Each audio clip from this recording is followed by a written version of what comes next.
విడవబడ్డావా నీవు విడవబడ్డావా, ఎన్నిసార్లు చెప్పినా మాట వినలేదా, విడవబడ్డావా నీవు విడవబడ్డా. పాట పాడతాడు. ఎవరు చెప్పండి, ఎవరు ఎత్తబడుతున్నా ఫాస్ట్ గారు. ఎందుకు? ఎన్నిసార్లు చెప్పినా మన చెవులు ఏమైపోయాయి?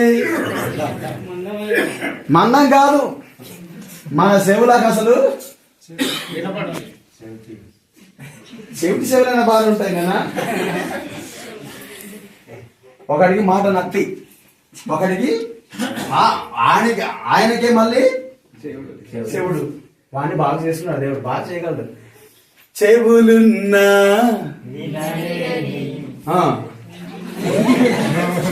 వాడను వాడిపోతుంది. ఈ పాస్టర్ పరలోక రాజ్యం వెళ్తుంటుంటది. విడవబడ్డావా.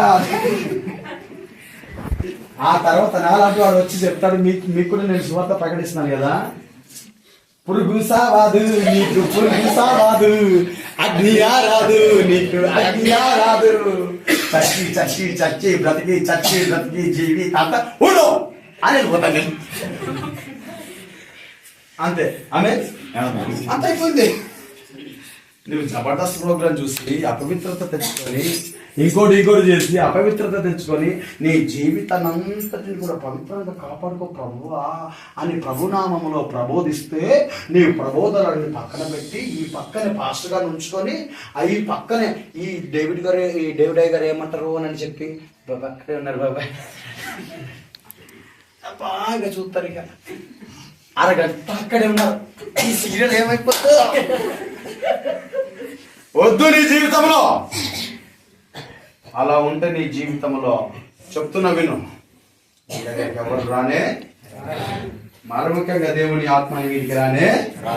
నీ జీవితంలో ఎప్పుడైతే పరిశుద్ధత ఉంటుందో విను, నీకొచ్చే ఏ గాలైనా సరే, ప్రపంచాన్ని పెళ్లగించే గాలి వచ్చినా సరే, ఆ ప్రపంచ గాలిని సహితం నీ కోసం ఆపగలదా? ఆమేన్.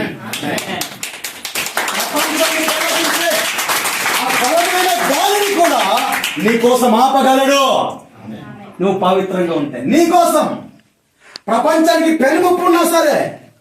మీకు విషయం తెలుసా? లోతు మీ అందరికి తెలుసు. లోతు ఉండే ప్రాంతము సొదొమ. ఆ సొదొమ గొమొర్రా పట్టణంలో ఒక్క నీతిమంతుడి కోసం, విను, ఒకే ఒక్క నీతిమంతుడి కోసం ఆ భయంకరమైనటువంటి ఏమంటారు వాటిని, అగ్ని గంధకముల నుండి తప్పించిన దేవుడు. నేను తప్పించలేడా నువ్వు పవిత్రంగా ఉంటే?